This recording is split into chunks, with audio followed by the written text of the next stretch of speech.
గౌరవనీయులు chairman Siddhartha academy Malineni Rajaiah గారు, secretary Lakshmanarao గారు, పార్లమెంట్ సభ్యులు శివనాథ్ గారు, గౌరవనీయులు అవనగడ్డ శాసనసభ్యులు, శాసనసభలో ఎథిక్స్ కమిటీ చైర్మన్ బుద్ధప్రసాద్ గారు, గౌరవ శాసనసభ్యులు రామ్మోహన్ గారు, యార్లగడ్డ వెంకట్రావు గారు, బోడే ప్రసాద్ గారు, జిల్లా కలెక్టర్ గారు, ఈరోజు ఇక్కడ 50 ఏళ్లు పూర్తి చేసుకుని గోల్డెన్ జూబ్లీ జరుపుకుంటున్న సిద్ధార్థ అకాడమీ విద్యా సంస్థలందరికీ ఇక్కడే నా ముందర ఇప్పుడే సన్మానం చేశాం. ఎంతోమంది దాతలు ముందుకొచ్చారు. ఆ రోజు వాళ్ళు చేసిన సహాయం ఈరోజు ఈ యొక్క Siddhartha academy one of the best academy in విజయవాడే కాకుండా ఆంధ్రప్రదేశ్లో తయారైంది.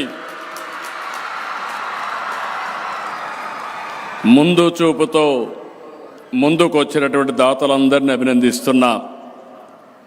ఇక్కడ చదివినటువంటి పూర్వ విద్యార్థులు, ప్రస్తుతం చదువుకుంటున్న విద్యార్థులను చూస్తున్నా, మీ ఉత్సాహాన్ని చూస్తున్నా, వచ్చినప్పటి నుంచి మీ డైనమిజం చూస్తున్నా, నా నమ్మకం అంతా మీ మీదనే. తప్పకుండా ఈ సిద్ధార్థ అకాడమీ ఇన్స్టిట్యూషన్లో ఉండే పిల్లలు మీరు ఒక చరిత్ర తిరగరాయబోతున్నారు. అలాంటి చరిత్ర తిరగరాయబోయే విద్యార్థులకు అభినందనలు. టీచింగ్ నాన్ టీచింగ్ ఫ్యాకల్టీకి, యాజమాన్యానికి ఇప్పుడే అప్పారావు గారు వచ్చి మాట్లాడుతూ, నేను ఇంకా మొదటి ఈ యొక్క అకాడమీ పెట్టడానికి కృషి చేశాను. ఇది ఎన్ని రోజులు ఉంటుందని అందరూ ఎగతాళి చేశారు. 50 ఏళ్ళు కాదు 100 ఏళ్ళైనా ఉంటుందని చెప్పాను. నేను అందుకే ఆయనకు ఒక మాట చెప్పాను, 50 ఏళ్ళు ఐకమత్యంగా ఉన్నారు కాబట్టి ఇంకా ఈ యొక్క సిద్ధార్థ అకాడమీ ఐక్యతకు తిరుగు లేదని మరొకసారి మీ అందరికీ విజ్ఞప్తి చేస్తున్నా. విజయవాడ అనంగానే గుర్తొచ్చేది విద్యల వాడ. ఇది నేను చెప్పింది కాదు. ఎడ్యుకేషన్కు ఇక్కడి నుంచే ప్రాధాన్యత ఇచ్చింది. నేను ముఖ్యమంత్రి అయినప్పుడు కూడా చాలామంది బయట వాళ్ళు వచ్చి ఇక్కడ చదువుకున్నారు. ఇప్పుడిప్పుడు వేరే ప్రాంతాల్లో కూడా బ్రహ్మాండంగా అభివృద్ధి చేసే పరిస్థితికి వచ్చాం. ఉమ్మడి ఆంధ్రప్రదేశ్లోని దశాబ్దాల నుంచి విజయవాడకు ఆ పేరుంది. ఎన్నో విద్యా సంస్థలు ఇక్కడ లక్షల మంది విద్యార్థుల్ని తీర్చిదిద్దారు. సిద్ధార్థ అకాడమీ సంస్థలు ఇందులో ముఖ్యమైన విద్యా వ్యవస్థ. విజయవాడ చెప్పంగానే మనకందరికి గుర్తొచ్చేది సరస్వతీ దేవికి కొలువైనటువంటి ప్రాంతం. ఈ ఇన్స్టిట్యూట్ చూశాను. దేశంలో ప్రపంచంలో ఎక్కడున్నా ఇక్కడ చదువుకున్న వాళ్ళే మెజారిటీ ఉన్నారు. ఎవరైనా ఐఐటి పాస్ కావాలంటే, జేఈఈ పాస్ కావాలంటే, నీట్లో సీటు కావాలంటే, లా సెట్లో పాస్ కావాలంటే నేరుగా విజయవాడకు వస్తే సీటు గ్యారంటీ అని చెప్పి కూడా నేను మీకు తెలియజేస్తున్నా. అలాంటి సెంటర్ ఇది. ఒక సంస్థ 10 ఏళ్ళు 20 ఏళ్ళుంటే గొప్పగా అనుకుంటాం. 50 సంవత్సరాలు. ఆ రోజు నేనే సిల్వర్ జూబ్లీకి వచ్చా 2000 సంవత్సరంలో. మళ్ళీ ఈరోజు గోల్డెన్ జూబ్లీ కూడా వచ్చారంటే అది విద్యా వ్యవస్థ యొక్క ప్రాముఖ్యత. ఇంకొక పక్కన మీరు చూస్తే మనం ఏ విత్తనం నాటితే అది మొక్క వస్తుందో, rooted in tradition, growing in excellence.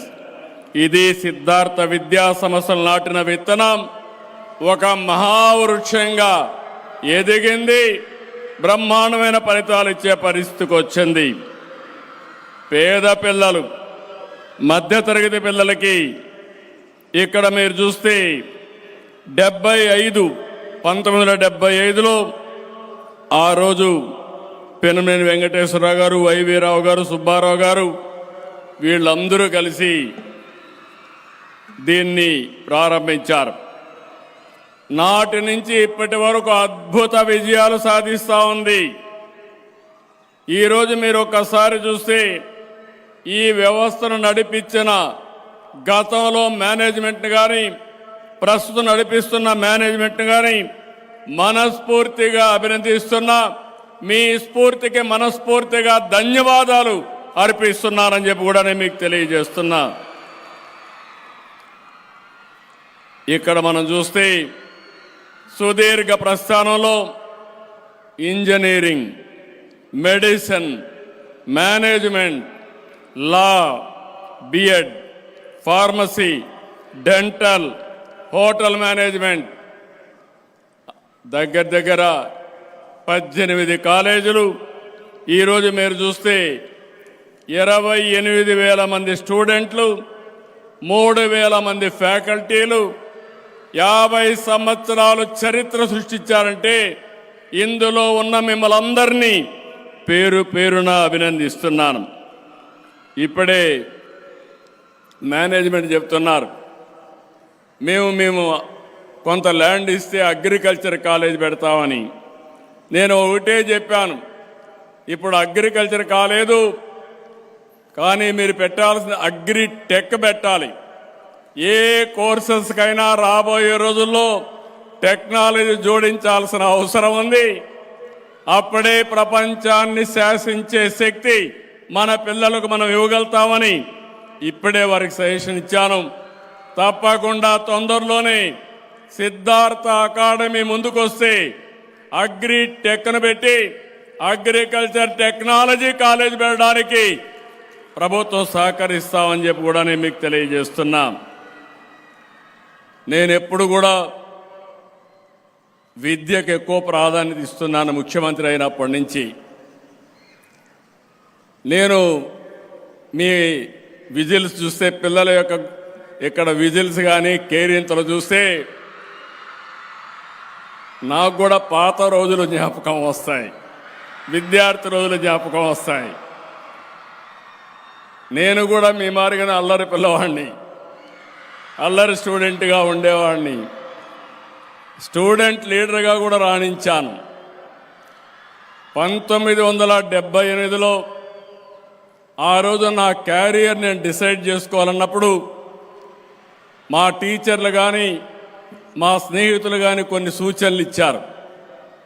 బాగా చదువుకుంటే ఆల్ ఇండియా కాంపిటేటివ్ ఎగ్జామ్స్ రాయించని. నేను దాని మీద ఎప్పుడూ శ్రద్ధ పెట్టలేదు. ఆ పని మనం చేయలేమని నేను కన్క్లూజన్కి వచ్చాను. మా వైస్ ఛాన్సలర్ ఒకరోజు నన్ను పిలిచి, నువ్వు యాక్సెప్ట్ చేస్తే నిన్ను ఫ్యాకల్టీ మెంబర్గా తీసుకుంటాను, యూనివర్సిటీ అంటే బెస్ట్ ఉద్యోగం అన్నాడు. గ్యారంటీ. టీచ్ చేసే పని కూడా ఉండదు, 2 గంటలే టీచింగ్ ఉంటుంది, మిగిలిన టైం అంతా రీసెర్చ్ ఉంటుంది. నేను ఒకే మాట చెప్పాను, నేను ఎమ్మెల్యేగా పోటీ చేయాలని నిర్ణయం చేసుకున్నాను. ఈ క్యాంపస్ నుంచే పోటీ చేస్తున్నాను. గెలిచి మళ్ళీ ఎమ్మెల్యేగా మీ దగ్గరికి వస్తానని మా వైస్ ఛాన్సలర్కి ఆ రోజు చెప్పాను. నా ఆలోచన ఒకటే, నేను ఒక ఐఏఎస్ ఆఫీసర్ అయితే ఒక ఐఏఎస్ ఆఫీసర్గా ఉంటా, ఒక ఎమ్మెల్యేగా ఉంటే, ఒక మంత్రిగా ఉంటే ఐఏఎస్ ఆఫీసర్ను కూడా కంట్రోల్ చేసే పరిస్థితి వస్తుందని నేను ఎమ్మెల్యేగా రాజకీయాల్లోకి ప్రజాసేవ చేయొచ్చు అనే ఉద్దేశంతో ఆ రోజు నేను ఆ నిర్ణయం తీసుకున్నా. ఒక నిర్ణయం తీసుకోవడం కాదు, విద్యార్థులు మీకు చెప్తున్నా, ఆ నిర్ణయం తీసుకున్నాక ఆ నిర్ణయాన్ని సాధించడానికి మీరు కృషి చేస్తే ప్రపంచంలో సాధించలేనిది ఏది లేదని మరొకసారి మీ అందరికీ విజ్ఞప్తి చేస్తున్నాను.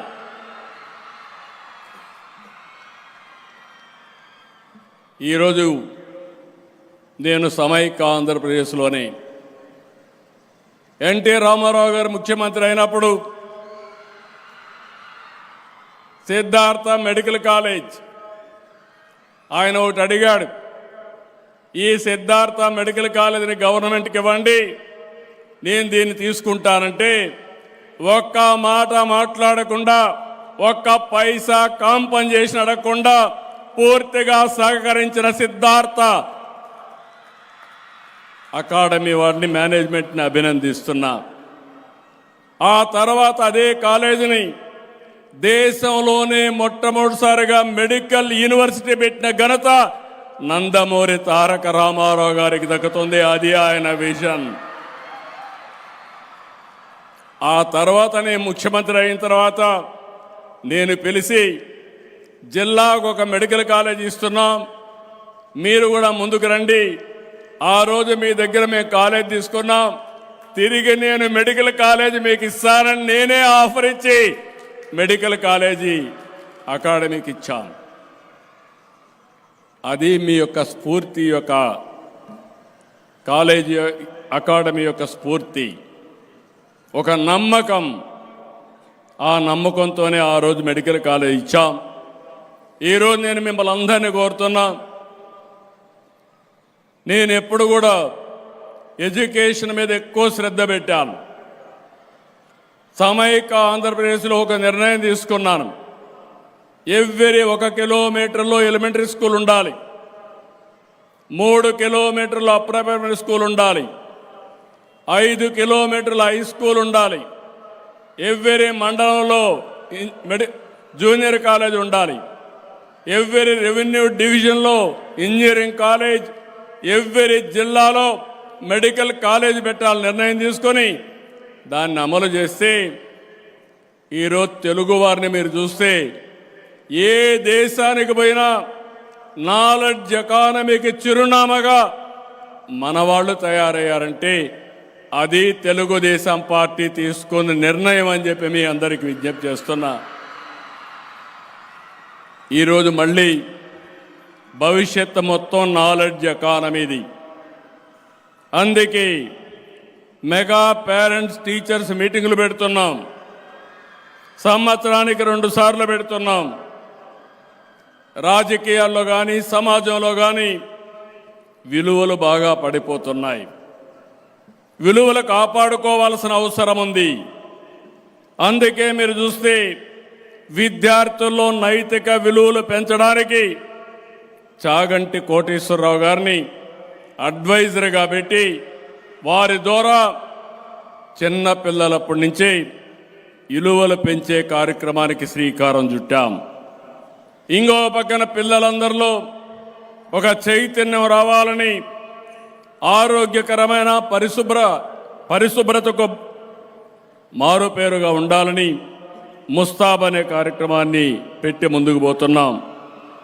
ఈరోజు మీరు ఒక్కసారి చూస్తే విభజన చట్టంలో వచ్చిన ఐఐటి తిరుపతిలో వచ్చింది, IIM Visakhapatnam, IISER Tirupati, central university Anantapur, triple I TDM Kurnool, NIT Tadepalligudem, all India institute of medical science Mangalagiri, Indian institute of petroleum and energy Visakhapatnam, Indian institute of foreign trade Kakinada, tribal university Vizianagaram, national institute of design Amaravati. ఇవి కాకుండా 5 యూనివర్సిటీలు SRM, VIT, SLRI, Amrit and BITS Pilani, అన్ని 5 యూనివర్సిటీలు ఈరోజు అమరావతికి వచ్చాయి. నా ఆలోచన ఒకటి, భవిష్యత్తులో ప్రపంచంలో ఉండి ప్రాముఖ్యత కలిగినటువంటి గ్లోబల్ బెస్ట్ యూనివర్సిటీస్ని అమరావతికి తీసుకురావాలనేది నా సంకల్పం అని చెప్పి కూడా నేను మీకు తెలియజేస్తున్నా. ఇవన్నీ మనం తేగలిగితే చాలా వరకు మనం ముందుకు పోయే పరిస్థితి వస్తుంది. ఆ రోజు ఐటీతో ప్రారంభించాం, హైటెక్ సిటీతో ప్రారంభించాం. ఈరోజు మీరు ఒకసారి చూస్తే మళ్ళీ లీఫ్ ఫ్రాగ్ విశాఖపట్నంలో ఇటీవల కాలంలో ఆర్థిక సమస్యలు వచ్చిన తర్వాత మొట్టమొదటిసారి $15 బిలియన్ ఇన్వెస్ట్మెంట్తో డేటా సెంటర్ వస్తూ ఉంది. రెండోది మీరు ఒకసారి చూస్తే ఇది వచ్చిన తర్వాత చాలామంది ముందుకు వచ్చి మేము కూడా పెట్టుబడులు పెడతాం, డేటా సెంటర్లు పెడతామనే పరిస్థితికి వచ్చారు. మొట్టమొదటిసారిగా భారతదేశంలో government of India quantum mission పెడితే ఆ క్వాంటమ్ కంప్యూటరు మన అమరావతిలో రాబోయే 6 నెలల్లో వస్తుందని చెప్పి మీ అందరికీ విజ్ఞప్తి చేస్తున్నా. మన పిల్లలు ఎంత ఫాస్ట్గా ఉంటారంటే క్వాంటమ్ కంప్యూటర్కి ఆల్గరిథం రాయాలని ఆన్లైన్ కోర్సెస్ పెడితే నేను ఒక పిలిపిస్తే 2-3 రోజుల్లో 50,000 మంది జాయిన్ అయ్యారంటే అది మన స్టూడెంట్స్లో ఉండే చైతన్యం, కమిట్మెంట్, టెక్నాలజీ పైన ఉండే ప్రతిభ అని చెప్పి కూడా నేను మీకు తెలియజేస్తున్నా. నేను ఇక్కడ ఉండే స్టూడెంట్స్కి అందరికీ విజ్ఞప్తి చేస్తున్నా, రాష్ట్రంలో ఉండే పిల్లలకి అందరికీ విజ్ఞప్తి చేస్తున్నా. నేను ఆ రోజు ఐటీ అంటే నవ్వారు, సెల్ ఫోన్ అంటే ఎగతాళి చేశారు, 420 కూడా అన్నారు. నేను ఎప్పుడూ భయపడలేదు.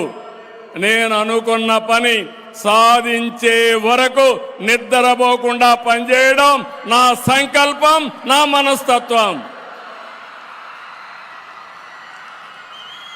ఓసారి భగవంతుడు కొన్ని అవకాశాలు కూడా ఇస్తాడు. నేను 2 పుష్కరాలు చేశాను. గోదావరి పుష్కరాలు సమైక్య ఆంధ్రప్రదేశ్ చేశాను, రెండోసారి నవ్య ఆంధ్రప్రదేశ్ చేశాను, మళ్ళీ మూడోసారి 27లో మళ్ళీ చేస్తున్నాం. కృష్ణా పుష్కరాలు కూడా 3 సార్లు చేయబోతున్నాం. చాలామందికి అవకాశాలు రావు. నేను సైబరాబాద్కి నిర్మాణానికి ఆ రోజు దోహదం చేశా. ఈరోజు మళ్ళీ అది బ్రౌన్ ఫీల్డ్ సిటీ అయితే ఈరోజు గ్రీన్ ఫీల్డ్ సిటీ, ప్రపంచం మెచ్చే అమరావతిని మళ్ళీ నిర్మాణం చేయబోతున్నాం. కొంతమందికి అర్థం కాదు, అసూయకు కూడా హద్దులు ఉండవు. చాలామంది అనుకుంటున్నారు అమరావతిని ఆపేస్తామని. మొన్న ఆపారు, ఏమయ్యారో మీరే చూశారు. మళ్ళీ ఇప్పుడు వచ్చి అమరావతి నదీ పరివాహక ప్రాంతంలో ఉందని మాట్లాడుతున్నారు. విజయవాడ ఎక్కడుంది? కృష్ణా నది పైనే విజయవాడ ఉంది. రాజమండ్రి ఎక్కడుంది? విశాఖపట్నం ఎక్కడుంది? నెల్లూరు ఎక్కడుంది? చెన్నై ఎక్కడుంది? ఢిల్లీ ఎక్కడుంది? లేకపోతే లండన్ ఎక్కడుంది? ఎక్కడ నదులుంటే, ఎక్కడ నీరుంటే అక్కడ నాగరికత డెవలప్ అయింది తప్ప వేరే ప్రాంతంలో కాదు. అలాంటి విషయాలు తెలియని వ్యక్తులు రాజకీయాల్లో ఉండడం మన దురదృష్టం అని మరొకసారి విజ్ఞప్తి చేస్తున్నా. నేను ఒకటే సంకల్పం చేశాను, అమరావతి దేవతల రాజధాని, ఈ అమరావతి ప్రజా రాజధాని. నేను ఫౌండేషన్ వేసినప్పుడే భారతదేశంలో ఉండే అన్ని దేవాలయాల నుంచి, ప్రపంచంలో ఉండే మసీదుల నుంచి, అదే మాదిరిగా చర్చుల నుంచి పవిత్రమైన మట్టిని పూజించి తీసుకొచ్చి, పవిత్ర జలాలు కూడా తీసుకొచ్చి ఈ ప్రాంతాన్ని పునీతం చేశాం. కాబట్టి ఆ శక్తి ఎవరు ఆపలేరు. అమరావతి భవిష్యత్తులో బెస్ట్ సిటీగా, ప్రపంచంలోనే ఒక మోడల్ సిటీగా తయారవుతుంది. ఇది సంకల్పం మాత్రమే కాదు, దీన్ని సాధించి తీరే డిటర్మినేషన్తో ముందుకు పోతున్నాం. 2-3 సంవత్సరాల్లోనే ఒక షేప్కి వస్తుంది. విజయవాడ, గుంటూరు, మంగళగిరి, అమరావతి భవిష్యత్తులో దేశంలోనే one of the best most liveable సిటీగా ఈ యొక్క అమరావతి ప్రాంతం తయారవుతుంది. అయితే ఇక్కడ మిమ్మల్ని అందరినీ కోరుతున్నా, నేను ఒక అమరావతిని డెవలప్ చేయడం కాదు, ప్రధానమంత్రి నరేంద్ర మోడీ గారు వికసిత్ భారత్ కోసం పనిచేస్తున్నారు. ఆ సమయంలో నా సంకల్పం స్వర్ణ ఆంధ్రప్రదేశ్, నా సంకల్పం 2047కి ప్రపంచంలో నెంబర్ 1 దేశంగా భారతదేశం ఉంటుంది. ఇది అన్స్టాపబుల్, ఎవరు అడ్డుకోలేరు. అదే సమయంలో ఆంధ్రప్రదేశ్ నెంబర్ 1గా దేశంలో ఉంటుంది. ప్రపంచంలోనే తెలుగు జాతి నెంబర్ 1గా చేసే బాధ్యత నాది. దానికి ఫౌండేషన్ వేస్తున్నాం. అయితే మీరు ఒక విషయం గుర్తుపెట్టుకోవాలి. మామూలుగా ట్రెడిషనల్గా ఆలోచిస్తే మనం ఇవన్నీ చేయలేం. రాబోయే రోజుల్లో ఒకప్పుడు నేను ఎన్నోసార్లు చెప్పాను, ఒకప్పుడు ఐటీతో స్టార్ట్ చేశాను. ఇప్పుడు నేను ఏఐ, డేటా సెంటర్, క్వాంటంతో స్టార్ట్ చేస్తున్నాం. నేను చాలాసార్లు చెప్పాను, మనం ఒక ఇన్స్పైరింగ్ సమయంలో ఉన్నాం. దానికి కారణం మీరు చూస్తే టెక్నాలజీకి మెచ్యూరిటీ వచ్చింది. ఒక ఏఐ మన వాళ్ళు ఐటీ చదువుకొని హైదరాబాద్లో ఉద్యోగాలు చేసి ప్రపంచం అంతా వెళ్ళారు. ఓసారి డెవలప్మెంట్ ఎట్లుంటాయంటే, నేను హైటెక్ సిటీ కట్టినప్పుడు ఐటీ కంపెనీలు రావాలని మైక్రోసాఫ్ట్ బిల్ గేట్స్ని కలవాలనుకున్నాను. ఆయన అన్నాడు, నాకేం పని పాలిటీషియన్స్తో, నేను చేసేది వ్యాపారం అన్నాడు. కాదు, నేను కలవాలని చెప్పి అడిగాను. అడిగితే గ్రేట్ డిఫికల్టీ నాకు ఇంటర్వ్యూ ఇచ్చాడు. 10 నిమిషాలు ఇచ్చాడు. నేను వారం రోజులు ప్రిపేర్ అయి పవర్ పాయింట్ ప్రజెంటేషన్తో వెళ్ళాను. వెళ్ళిన తర్వాత నేను ఇస్తా ఉంటే 45 నిమిషాలు ఓపికగా కూర్చున్నాడు. మొత్తం విన్న తర్వాత ఒక మాట అడిగాడు, నేను ఏం చేయాలా అన్నాడు. మీరేమీ చేయక్కర్లేదు, ఇండియాని మర్చిపోవద్దండి, మాకు కొన్ని స్ట్రెంగ్త్లు ఉన్నాయి. We are very strong in mathematics. British వాళ్ళు పోతూ పోతూ ఇంగ్లీష్ వదిలిపెట్టారు. మా కోహినూర్ డైమండ్ కూడా తీసుకుపోయారు, కానీ ఇంగ్లీష్ మాత్రం వదిలిపెట్టిపోయారు. ఈ 2 డెడ్లీ కాంబినేషన్ ఫర్ ఐటీ. కాబట్టి ఇండియాని మర్చిపోకుండా రండి అన్నాను. ఏం చేద్దామన్నాడు. డెవలప్మెంట్ సెంటర్ హైదరాబాద్లో పెట్టమని కోరుతున్నానన్నాను. ఆయన అన్నాడు, ఇంతవరకు నేను సియాట్లే అనుకున్నా, కొత్త ఆలోచన ఇచ్చావు. ఇఫ్ అట్ ఆల్ నేను అవుట్ సైడ్ పెడితే మొట్టమొదటిసారిగా హైదరాబాదే గుర్తుపెట్టుకుంటానని చెప్పి ఇచ్చిన మాటను సాధించడానికి మళ్ళీ కలిసి మొట్టమొదటిసారిగా మైక్రోసాఫ్ట్ని హైదరాబాద్ తీసుకొచ్చి అందులో పనిచేసే ఎంప్లాయీ నాదెళ్ల సత్య ఈరోజు ప్రెసిడెంట్ ఆఫ్ మైక్రోసాఫ్ట్ అయ్యాడంటే అది తెలుగువాడి సత్తా. అవకాశం చూపిస్తే అందిపుచ్చుకునే చొరవ మన బ్లడ్లోనే ఉందని చెప్పి కూడా నేను మీకు తెలియజేస్తున్నా. అందుకే ఈరోజు మీరు గుర్తుపెట్టుకోవాల్సింది,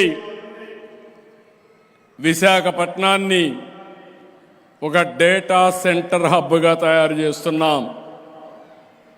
అదే సమయంలో అనేక జీసీసీ కంపెనీలు కూడా తీసుకొస్తాం. ఇంకో పక్క అమరావతి క్వాంటమ్ కంప్యూటర్ వస్తుంది.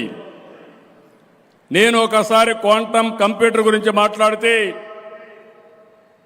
టీసీఎస్, ఐబిఎం వీళ్ళిద్దరూ కలిసి ఎల్ఎన్టీ కలిపి 6 నెలల్లో అమెరికా నుంచి కంప్యూటర్ తీసుకొచ్చి మన దగ్గర పెడుతున్నారు. ఇది అయిన తర్వాత చాలామంది ముందుకు వచ్చి మేమే ఎందుకు క్వాంటమ్ కంప్యూటర్లు తయారు చేయకూడదు, మేమే తయారు చేస్తామని ముందుకొచ్చి రాబోయే 2 ఏళ్లలో అమరావతిలో క్వాంటమ్ కంప్యూటర్లు తయారు చేసి ప్రపంచానికి సరఫరా చేసే బాధ్యత మనం తీసుకుంటున్నాం. ఇది లీఫ్ ఫ్రాగ్ డెవలప్మెంట్. ఈరోజు ఇంకో పక్క తిరుపతిలో స్పేస్ సిటీ పెడుతున్నాం. ఇప్పటికే 2 సెటిలైట్ కంపెనీలు వచ్చి ముందుకు వచ్చి లాంచ్ చేసే పరిస్థితికి వచ్చారు. అదే మాదిరిగా ఓర్వకల్, కర్నూలులో డ్రోన్ సిటీ పెడుతున్నాం. మీరు గుర్తుపెట్టుకోవాలి, యుద్ధాలు కూడా రాబోయే రోజుల్లో మనుషులతో కాదు టెక్నాలజీతోనే యుద్ధం చేసే పరిస్థితి వస్తుంది. మొన్న కూడా సింధూర్లో వాడిన డ్రోన్ ఎక్కడ తయారు చేశారంటే మన కర్నూలులో తయారు చేశారని చెప్పి మీ అందరికీ విజ్ఞప్తి చేస్తున్నా. రేపు రాబోయే రోజు సివిలియన్ అప్లికేషన్స్ కానీ లేకపోతే మిలిటరీ ఆపరేషన్స్ కానీ డ్రోన్స్ చాలా ప్రాముఖ్యత పే చేయబోతున్నాయి. ఈరోజు పోలీస్ పెట్రోలింగ్ డ్రోన్స్ చేస్తున్నాం. మెడిసిన్స్ అన్ని క్యారీ చేసేది డ్రోన్స్ చేస్తున్నాయి. ఎక్కడైనా పెస్టిసైడ్ స్ప్రే చేయాలంటే డ్రోన్స్ చేసే పరిస్థితికి వచ్చాయి. మస్కిటోస్ని కంట్రోల్ చేయడం కూడా డ్రోన్తోనే ఉపయోగించే పరిస్థితికి వస్తున్నాం. ఇంకా చాలా వస్తాయి. మొన్నే అనౌన్స్ చేశాను, 2 ఏళ్లలో డ్రోన్ ఎయిర్ ట్యాక్సీ వస్తుంది. నిన్నైతే మా సతీష్ రెడ్డి చెప్తున్నాడు 2 ఏళ్ళు కూడా అవసరం లేదు సార్, 6 నెలల్లోనే ఇంట్రడ్యూస్ చేస్తామని నిన్నే చెప్పే పరిస్థితికి వచ్చారు. అంటే మీ మిద్దె పైన దిగచ్చు, ఎక్కడికి పోవాలన్నా చూసుకొని ట్రాఫిక్ జాములు లేకుండా డ్రోన్లో ప్రయాణించే రోజు తొందరలోనే వస్తుందని చెప్పి కూడా నేను మీకు తెలియజేస్తున్నా. ఈరోజు ఇంకొక పక్కన electronics, that is the future. ఇంకో పక్క మెడికల్ ఎక్విప్మెంట్ కానీ వేరబుల్స్ కానీ ఇది ఫ్యూచర్. ఏరోస్పేస్ ఇండస్ట్రీకి వెళ్తున్నాం, డిఫెన్స్కి వెళ్తున్నాం, అదే మరి సెమీ కండక్టర్కి వెళ్తున్నాం. ఇవన్నీ చేయగలిగితే 2047 కాదు, నేను అనుకున్న లక్ష్యాలను అంత మునిపే సాధిస్తాం. ఈరోజు గవర్నమెంట్ మీరు ఒకసారి చూస్తే వాట్సాప్ గవర్నెన్స్ తీసుకొచ్చాం. 850 సేవలు ఆన్లైన్లో మీరు ఏ ఆఫీసుకు పోయే పని లేకుండా నేరుగా మీకు అందించే పరిస్థితికి వస్తున్నాం. ల్యాండ్ రికార్డ్స్ అన్ని కూడా సర్వే చేసి పక్కా రికార్డ్స్ తయారు చేసి బ్లాక్ చైన్ టెక్నాలజీ పెట్టి క్యూఆర్ కోడ్ కూడా ఇంటిగ్రేట్ చేసి మీకందరికీ ఫుల్ ప్రూఫ్ పట్టాదారు పాస్ పుస్తకాలు రాజముద్రతో ఇచ్చే పరిస్థితికి వస్తున్నాం. ఈ సమయంలో నేను ఒకటే మిమ్మల్ని కోరుతున్నాను, సిద్ధార్థ అకాడమీని క్రియేటివ్ ఎకానమీకి నాంది పలకాలి. మీరు భవిష్యత్తులో టెక్నాలజీస్ అన్ని అవైలబిలిటీకి వస్తున్నాయి, గ్లోబల్ నాలెడ్జ్ అవైలబిలిటీకి వస్తూ ఉంది. ఇన్నోవేటివ్ థింకింగ్ రావాలి. గవర్నమెంట్లో కూడా మీరు ఒక్కసారి ఆలోచిస్తే మొత్తం 44 పారామీటర్లు రాష్ట్రం మొత్తం గ్రౌండ్ వాటర్ కానీ సర్ఫేస్ వాటర్ కానీ soil moisture, humidity, temperature, air quality ఏదైనా సరే 44 పారామీటర్లు రియల్ టైంలో కలెక్ట్ చేస్తున్నాం. మొత్తం గవర్నమెంట్ డేటా అంతా ఆన్లైన్కి వస్తుంది. రియల్ టైం ఫైల్స్ డిస్పోజ్ చేస్తున్నాం. అదే సమయంలో రేపు రాబోయే రోజుల్లో ఏఐ కూడా ఉపయోగించి ఏ సొల్యూషన్ కావాలన్నా లాస్ట్ మైల్కి మళ్ళీ రైట్ సొల్యూషన్ కూడా కమ్యూనికేట్ చేయబోతున్నాం. ఇమాజిన్ చేసుకోవడం, మనం ఒకసారి ఆలోచిస్తే సంజీవని ప్రాజెక్టు ద్వారా మెడికల్లో మొత్తం రికార్డ్స్ అన్నీ డిజిటల్ చేస్తున్నాం. ఒకసారి డిజిటల్ రికార్డ్స్ వచ్చిన తర్వాత బిల్ గేట్స్ ఫౌండేషన్ ద్వారా ముందుకొచ్చారు. టీసీఎస్ ఫండ్ చేస్తున్నారు. గ్లోబల్ టెక్నాలజీస్ని, గ్లోబల్ నాలెడ్జ్ని ఇంటిగ్రేట్ చేసి పర్సనల్ మెడిసిన్కి పోతాం. మీ డోర్ స్టెప్ దగ్గర, మీ ఇంటి దగ్గర మీకు ఎలాంటి నాలెడ్జ్ మెడికల్గా ఇవ్వాలనో ఇచ్చే పరిస్థితికి వస్తున్నాం. నేను అందుకే రాజీవ్ గారితో, లక్ష్మణరావు గారితో ఒక మాట అన్నాను. మీరు బాగా డెవలప్ చేశారు. ఇప్పుడు యంగ్ బ్రెయిన్స్ని కూడా పెట్టండి, ఇక్కడ కంప్యూటర్ బ్రెయిన్స్ని పెట్టండి, ఏఐ బ్రెయిన్స్ని పెట్టండి. 2047కు ఎలాంటి హ్యూమన్ రిసోర్సెస్ కావాలనో ఇప్పటి నుంచి రీఓరియంటేషన్ మీరు చేయాల్సిన అవసరం ఉంది.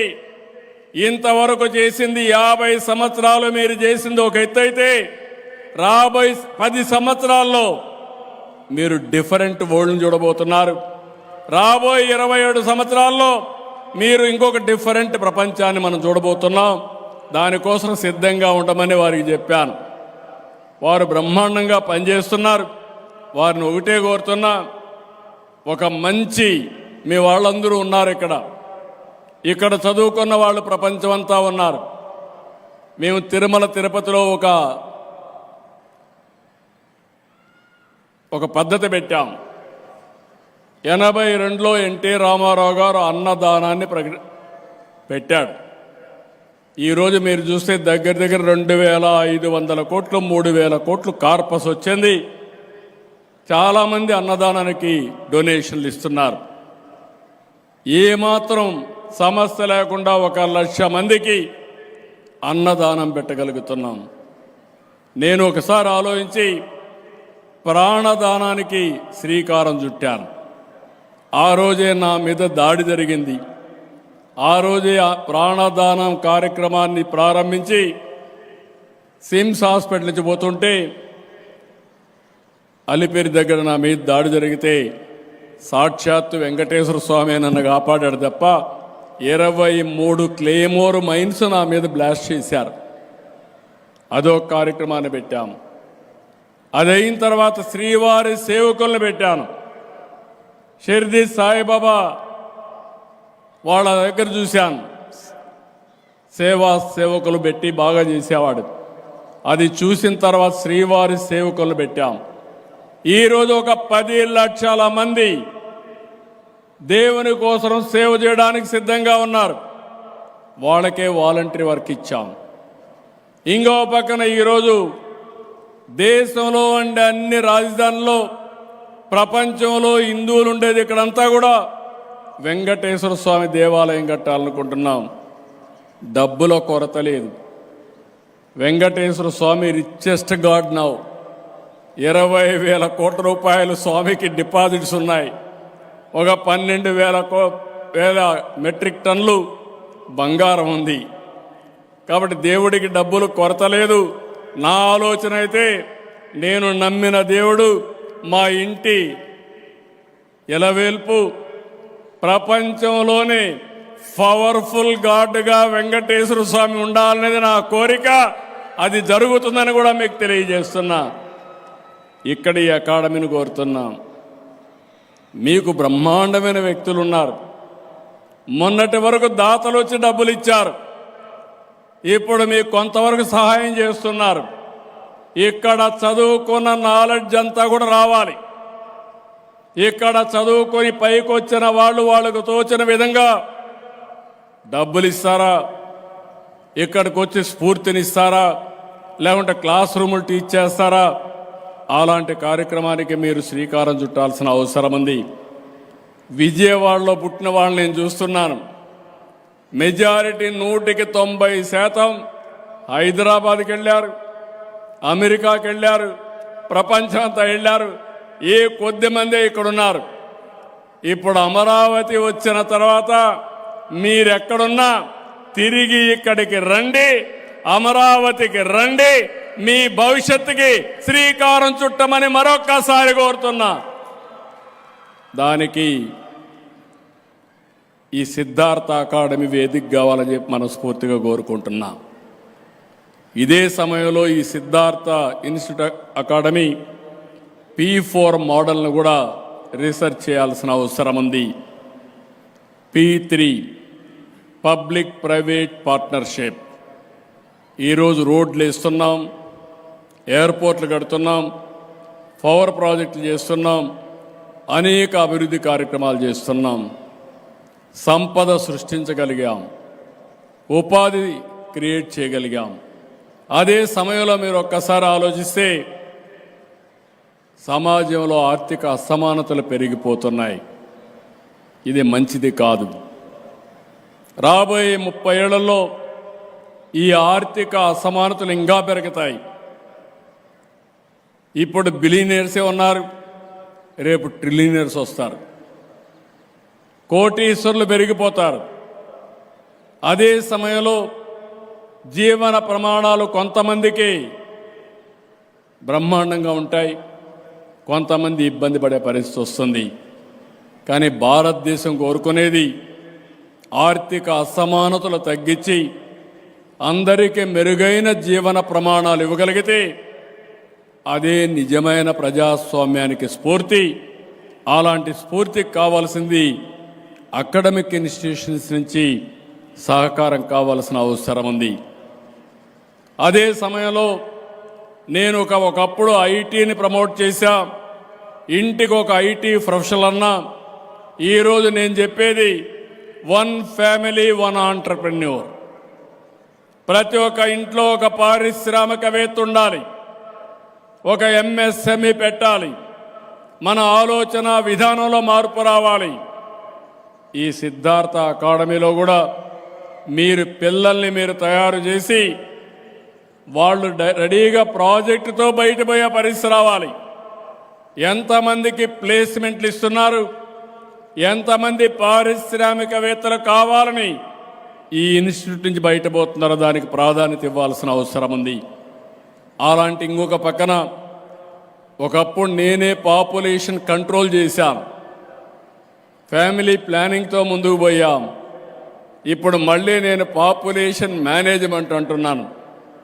ఒకప్పుడు ఒకరే ఉంటే సరిపోతుంది, ఇద్దరుంటే పర్వాలేదు, ముగ్గురు వద్దని నేను స్థానిక సంస్థల్లో కూడా ఆ రోజు నియంత్రణ తీసుకొచ్చాను.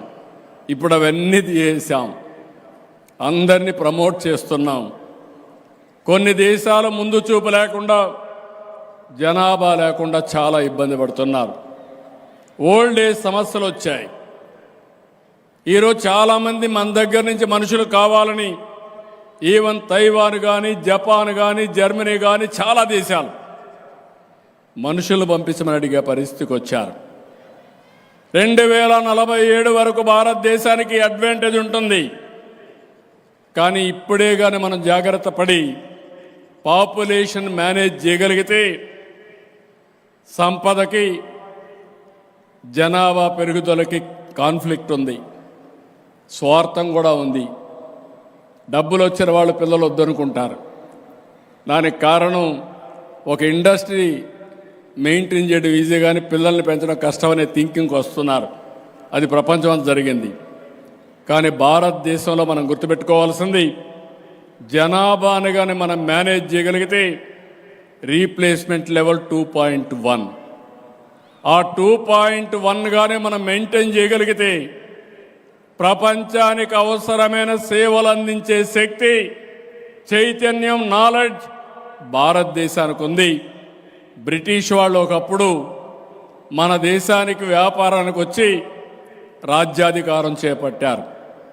ఇప్పుడు మనం ఎక్కడికి పోయి వాళ్ళకి రాజ్యాధికారం చేయక్కర్లేదు, కానీ సేవా రంగంలో సేవల ద్వారా ప్రపంచాన్ని శాసించే శక్తి ఒక్క భారతదేశానికే ఉంటుంది. దీనిపైన కూడా రీసెర్చ్ చేయమంటున్నాను. పాపులేషన్ మేనేజ్మెంట్ పైన కూడా మీరు రీసెర్చ్ చేయాలి.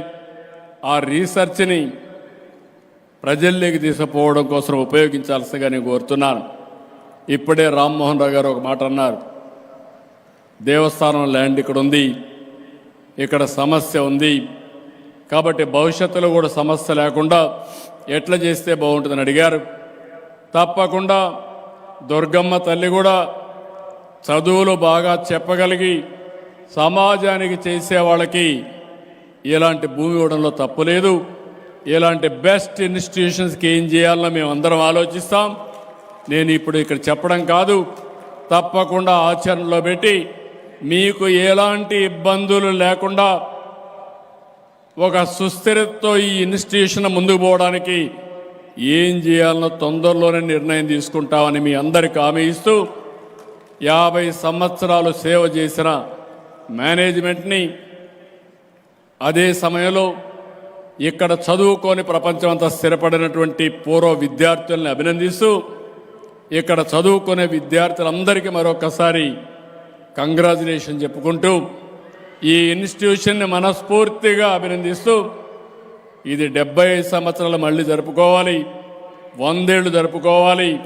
చిరస్థాయిగా విజయవాడకు మెరుగైన సేవలు, భవిష్యత్తులో అమరావతికి రూపకల్పనకు కావలసిన మేధావులు తయారు చేసే బాధ్యత సిద్ధార్థ అకాడమీ తీసుకోవాల్సిందిగా మరొక్కసారి కోరుకుంటూ అందరికీ నమస్కారాలు.